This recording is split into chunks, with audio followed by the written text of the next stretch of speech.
Murder কৰা হৈছে বুলি 103 তাত আপোনাৰ সেকশন লগাই দিলে নহব মুখ্যমন্ত্ৰী গৰাকী জুবিন দাক ন্যায় দিয়াৰ পক্ষত নাই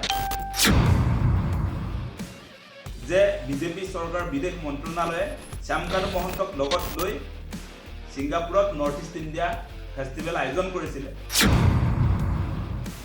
জুবিন দাৰ ক্ষেত্ৰটো আসলতে অভিনীল হত্যাকাণ্ড বা জুনমণি ৰাভাৰ এই গোচৰটোৰ নিচিনাকেই আমি জুবিন দাৰ এই হত্যাৰ ঘটনাটোৰ ক্ষেত্ৰতো তেওঁলোকৰ এই যিটো ঘটনা হৈছিল সেইটোৱে পুনৰাবৃত্তি হ'ব নেকি আপোনালোকে দেখিলে যে যোৱাকালি SIT জুবিন দাৰ হত্যাকাণ্ডৰ চাৰ্জশ্বিট দাখিল কৰিছে আৰু চাৰ্জশ্বিট দাখিল কৰাৰ পাছতে মুখ্যমন্ত্ৰীয়ে চৰকাৰৰ কাম শেষ হৈছে বুলি কৈছে SITৰ কাম শেষ হৈছে বুলি কৈছে তাৰ পাছত এতিয়া জুবিন দাক ন্যায় দিয়াটো ন্যায়ালয়ৰ কথা সেই কথা তেওঁ যে কৈছে আৰু অলপ দিনৰ আগত আপোনালোকে যদি চাই তেতিয়া মুখ্যমন্ত্ৰীয়ে কৈছিলে যে এই শ্যামকানু মহন্তৰ সিদ্ধাৰ্থ শৰ্মাক গ্ৰেপ্তাৰ কৰি জুবিন দাক ন্যায় দিলো বুলি ক'লে বিজেপিয়ে ন্যায় দিলো বুলিও কৈছিলে গতিকে তেওঁ সঁচাসঁচিকে জুবিন দাক হত্যাৰ মুখলে ঠেলি দিয়া হত্যাকাৰীসকলৰ শাস্তি দিয়াৰ পক্ষত তেওঁ আছে নে নাই সেই কথাটো আমাক লাগিব আৰু আপোনালোকে লক্ষ্য কৰিব এই ট্ৰাংকে যে আপোনাৰ তেওঁলোকে চাৰ্জশ্বিট প্ৰস্তুত কৰি আসলতে কোৰ্টত প্ৰডাকশ্যন কৰিছে সেই তাত মাল মতং আছে নে নাই সেই বস্তুটো আমাক লাগিব কিন্তু আমি দেখিলো যে এই তদন্ত প্ৰক্ৰিয়াটোত যে SITয়ে জুবিন দাৰ যিটো তদন্ত চলালে সেই তদন্ত চলোৱা সময়খিনিত আমি প্লেস অফ অকাৰেন্স ঘটনাস্থলীত গৈ তদন্ত কৰা কিন্তু আমি নেদেখিলো আয়ো ঘটনাস্থলীলৈ নগলে গতিকে আয়ো যদি প্লেস অফ অকাৰেন্সলৈ নাযায় কেনেকুৱা ধৰণে তেওঁলোকে চাৰ্জশ্বিট প্ৰস্তুত কৰিছে কেনেকুৱা ধৰণৰ চাৰ্জশ্বিট তেওঁলোকে কোৰ্টত প্ৰডাকশ্যন কৰিছে সেইটো তেওঁলোকে জানে আৰু তেওঁলোকে কিবা কল্পনাৰ ভিত্তিতে কিবা চাৰ্জশ্বিট দাখিল কৰিলে নেকি আৰু কল্পনাৰ ভিত্তিত যদি চাৰ্জশ্বিট দাখিল কৰিছে তেনেহলে কোৰ্টতো সেইটো উফৰি যাব গতিকে মুখ্যমন্ত্ৰীয়ে এনেকৈ আসলতে সেই যে 12000 পৃষ্ঠা নে কিমান পৃষ্ঠাৰ চাৰ্জশ্বিট দাখিল কৰিছে বুলি কৈ চৰকাৰৰ দায়িত্ব শেষ হৈছে বুলি ক'লে নহব বৰ্তমান সময়ত আপোনালোকে যদি চাই ৰাজ্যখনত পেন্ডিং হৈ থকা আসলতে কেছৰ সংখ্যা সেইটো দেখিলে আপোনালোকে আচৰিত হ'ব এই অভিনীল হত্যাকাণ্ডৰ কথাটো আপোনালোকে নিশ্চয় মনত ৰাখিছে জুনমণি ৰাভাৰ হত্যাকাণ্ডৰ কথা আপোনালোকে নিশ্চয় মনত ৰাখিছে আজিৰ দিনটোলৈকে অভিনীলক আমি ন্যায় দিব পাৰিলো নে নাই আজিৰ দিনটোলৈকে জুনমণি ৰাভাক আমি ন্যায় দিলো নে নাই সেই কথা বতৰাবিলাক আপোনালোকে মনলৈ আনক জুবিনদাৰ ক্ষেত্ৰটো আসলতে অভিনীল হত্যাকাণ্ড বা জুনমণি ৰাভাৰ এই গোচৰটোৰ নিচিনাকেই আমি জুবিনদাৰ এই হত্যাৰ ঘটনাটোৰ ক্ষেত্ৰতো তেওঁলোকৰ এই যিটো ঘটনা হৈছিল সেইটোৱে পুনৰাবৃত্তি হ'ব নেকি কোনো ৰিজাল্ট নোলোৱাকৈ এনেকৈ আসলতে আজি অভিনীলৰ পৰিয়ালে যেনেকৈ আসলতে কান্দি কাটি অৱস্থা নাইকিয়া হৈ থাকিবলগীয়া হয় খুনানি যেতিয়া আহে আজি আপোনাৰ জুনমণি ৰাভাৰ মাতৃৰ যিটো অৱস্থা আপোনালোকে দেখিছে গতিকে এনেকুৱাই অৱস্থা আসলতে জুবিনদাৰ ক্ষেত্ৰত হ'ব নেকি সেই প্ৰশ্নবিলাক আজি আহিছে কাৰণ কোৰ্টত উপযুক্ত তথ্য প্ৰমাণ নিদিলে কোনো কাৰণতে আসলতে হত্যাকাৰীসকলক আমি যাৱতীয় শাস্তি প্ৰদান কৰিব নোৱাৰো ফাঁচি দিব নোৱাৰো মাৰ্ডাৰ কৰা হৈছে বুলি 103 তাত আপোনাৰ সেকশন লগাই দিলে নহব মাৰ্ডাৰ কেনেকৈ কৰিলে তাৰ তথ্য প্ৰমাণ য'ত মাৰ্ডাৰ কৰা হৈছিল তাত গৈ আসলতে তদন্তকাৰী বিষয়ে গোটেই নথিপত্ৰবিলাক কোৰ্টত প্ৰডাকশ্যন কৰিব লাগিব সেই বস্তুটো লাগিব এতিয়া আপোনালোকক মই এটা কথা কৈ আছিলো যে অভিনীল হত্যাকাণ্ড বা জুনমণি ৰাভাৰ হত্যাকাণ্ডৰ নিচিনাকৈ এই আমাৰ হিয়াৰা মথু অসমৰ জাতীয় সম্পদ জুবিন দাৰ হত্যাকাণ্ডৰ ক্ষেত্ৰতো ৰিজাল্টবিহীনভাৱে আসলতে আমি এনেকৈ জুবিন দাৰ আসলতে হত্যা কৰাৰ দিনটো আহিব তাত আমি ধূপ চাকি জ্বলাই জুবিন দাক মনত পেলোৱা সেই শ্ৰদ্ধাঞ্জলি অনুষ্ঠানে পাতিব লাগিব নেকি সেই প্ৰশ্নবিলাক আজি আহিছে জুবিন দাক সঁচাসঁচিকে আমি অসমবাসী ৰাইজে ন্যায় দিব পাৰিম নে নাই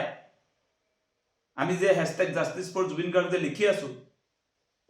আজি যে চৰকাৰক আমি প্ৰেছাৰাইজ কৰি আছো আৰু এই মুহূৰ্তত মুখ্যমন্ত্ৰীয়ে তেওঁলোকৰ দায়িত্ব শেষ বুলি যে কৈ দিলে 12000 পৃষ্ঠাৰ চাৰ্জশ্বিট দাখিল কৰিছে তাৰ কাৰণে তেওঁলোকৰ দায়িত্ব শেষ সেই কথা কেতিয়াও নহয় আমি সেই কাৰণে কৈছো জুবিন দাৰ হত্যাকাণ্ডটোৰ ক্ষেত্ৰত আসলতে ফাষ্ট ট্ৰেক আদালতত এই বিচাৰ প্ৰক্ৰিয়াটো হ'ব লাগে আৰু এই মুহূৰ্তত আপোনালোকক এটা কথা ক'ব খোজো যে আপোনালোকে জানি আচৰিত হ'ব যে বৰ্তমান সময়ত আসলতে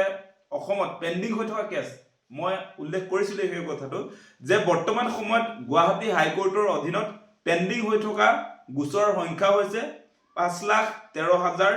আপোনাৰ লোৱাৰ কোৰ্টছত আছে 5,13,000 গুৱাহাটী হাইকোৰ্টৰ অধীনৰ যিবিলাক নিম্ন আদালত, এতিয়া জুবিনদাৰ কেছটো য'ত CJM আদালত গৈছে এইটো নিম্ন আদালত, সেই আদালত বিলাকত আপোনালোকে জানিব যে 5,13,000 কেছ পেন্ডিং হৈ আছে।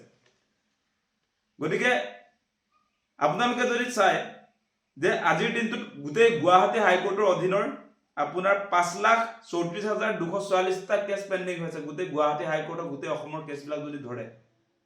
মানে হাইকোৰ্টৰ অন্তৰ্গত কেছবিলাক আৰু লগতে নিম্ন আদালত বিলাকত চলি থকা কেছবিলাক যদি আপোনালোকে গোটেইখিনি একেলগে সংযোজন কৰি দিয়ে, তেতিয়াহ'লে গোটেই গোচৰৰ সংখ্যাটো হ'ব 5,34,244টা গোচৰ বৰ্তমান সময়ত পেন্ডিং হৈ আছে। সেই গোচৰবিলাক এতিয়ালৈকে আপোনাৰ চেপ্টাৰ খোলে খোৱা নাই। গতিকে জুবিনদাৰ ক্ষেত্ৰতো এনেকুৱা হ'ব নেকি, সেই কথা বতৰাবিলাক আজি আমাৰ মনলৈ আহিছে। কিন্তু এটা কথা চাব যে মুখ্যমন্ত্ৰী গৰাকী জুবিনদাক ন্যায় দিয়াৰ পক্ষত নাই। কাৰণ আপোনালোকে এটা কথা চাব যে এই যে SITক এই জুবিনদাৰ হত্যাকাণ্ডটো তদন্ত চলাবলৈ দিলে, তেওঁলোকে কিন্তু জুবিনদা য'ত আচলতে তেওঁৰ হত্যা হ'ল, সেই হত্যা যে হ'ল সেই অনুষ্ঠানটো যে আয়োজন কৰিছিলে ছিংগাপুৰত, যে বিজেপি চৰকাৰ বিদেশ মন্ত্ৰণালয়ে শ্যামকানু মহন্তক লগত লৈ ছিংগাপুৰত নৰ্থ ইষ্ট ইণ্ডিয়া ফেষ্টিভেল আয়োজন কৰিছিলে। আৰু আজিৰ দিনটোলৈকে আপোনালোকেতো এটা কথা নিশ্চয় নেদেখিলে, আমিও নেদেখিলোঁ যে সেই তদন্তকাৰী বিষয়াই ছিংগাপুৰত থকা আপোনাৰ বিদেশ মন্ত্ৰণালয়ৰ উচ্চায়ুক্তক তদন্তৰ আওতালৈ আনিলে নে নাই। আপোনালোকে আৰু এটা বস্তু যে দেখিছিলে যে সেই আপোনাৰ কিস্তিকে যে ভিডিঅ' মুকলি হৈছিলে, সেই মুকলি হোৱা ভিডিঅ'বিলাকত যে বগা চাৰ্ট পিন্ধা, টুপি পিন্ধা সেই VIP আপোনাৰ আছাম এছ'চিয়েশ্যনৰ বিষয়ববীয়াসকলক গ্ৰেপ্তাৰ কৰা আপোনালোকে দেখিলেনে? য়ট পাৰ্টি আয়োজন কৰিছিলে তন্ময় ফুকন নামৰ এগৰাকী কালপিতে, সেইজনক আজিৰ দিনটোলৈকে গ্ৰেপ্তাৰ কৰিলেনে? সেই য়ট পাৰ্টি কৰাৰ পাছতে জুবিনদাৰ মৃত্যু হৈছে, সেই কথাটো আমি ভিডিঅ'ৰ যোগেদি দেখিলোঁ। গতিকে য়ট পাৰ্টিত অংশগ্ৰহণ কৰা সেই হত্যাকাৰীসকলক মুখ্যমন্ত্ৰীয়েতো চোকা ল'ৰা বুলি এৰি দিলে। গতিকে হত্যাকাৰী চোকা হৈ গ'লে আপোনাৰ জুবিনদাৰ নিচিনা এগৰাকী আমাৰ হিয়াৰ স্পন্দন, তেখেতক মাৰ্ডাৰো কৰি দিব পাৰে, মানে তাৰ পাছতো তেওঁক গ্ৰেপ্তাৰ কৰা নাযায়। গতিকে এনেকুৱা কথা বতৰাবিলাক আজি আহিছে। গতিকে আমি কৈছোঁ যে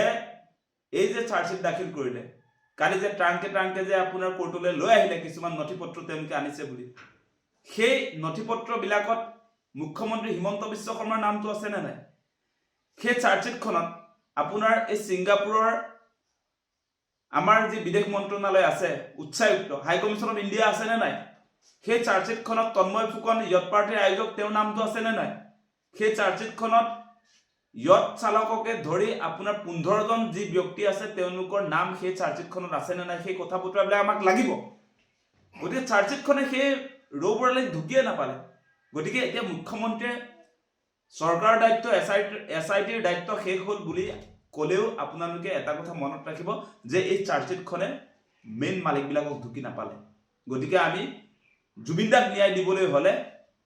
সঁচা কথাটো ক'বলৈ গ'লে এই কালপিতবিলাকক আমি আচলতে ধৰি আনি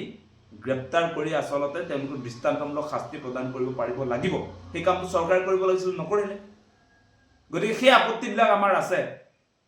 গতিকে আমি এই মুহূৰ্তত এটা কথাই ক'ম যে বৰ্তমান সময়ত ৰাজ্যখনত মই ইতিমধ্যে আপোনালোকক উল্লেখ কৰিছোঁ যে এই জোনমণি ৰাভা বা আপোনাৰ অভিনীল হত্যাকাণ্ডৰ নিচিনাকৈ জুবিনদাৰ এই হত্যাৰ ঘটনাটোক লৈও আমি আচলতে শ্ৰদ্ধাঞ্জলি অনুষ্ঠানে পাতি থাকিব লাগিব নেকি? সেই প্ৰশ্নবিলাক আজি মনলৈ আহিছে। কাৰণ ৰাজ্যখনত আপোনাৰ পেণ্ডিং হৈ থকা গোচৰৰ সংখ্যা মই পুনৰ আপোনালোকক দোহাৰিছোঁ যে বৰ্তমান সময়ত 5,34,244টা কেছ পেণ্ডিং হৈ আছে, গোচৰ চলাই নাই সেইবিলাক। এতিয়া গোচৰটো পঞ্জীয়নভুক্ত হ'ব, সেইকাৰণে ফাষ্ট ট্ৰেক আদালত লাগে আমাক। অতি শীঘ্ৰে এই গোচৰটো ফাষ্ট ট্ৰেক আদালতলৈ নি আচলতে ধাৰাবাহিকভাৱে শুনানি গ্ৰহণ কৰি এই কালপিতকেইটাক যথোপযুক্ত শাস্তি প্ৰদান কৰিব লাগিব। আৰু থাকি যোৱা যিবিলাক সেই সকলোকো আচলতে তদন্তৰ আওতালৈ আনি যথোপযুক্ত শাস্তি প্ৰদান কৰিব পাৰিলেহে আমি প্ৰকৃতপক্ষে জুবিনদাক ন্যায় দিয়া বুজাব, সেই কথাটো স্পষ্ট। যিকোনো খবৰৰ বাবে যোগাযোগ কৰক 7099017330 লগতে 7099017110 নম্বৰত।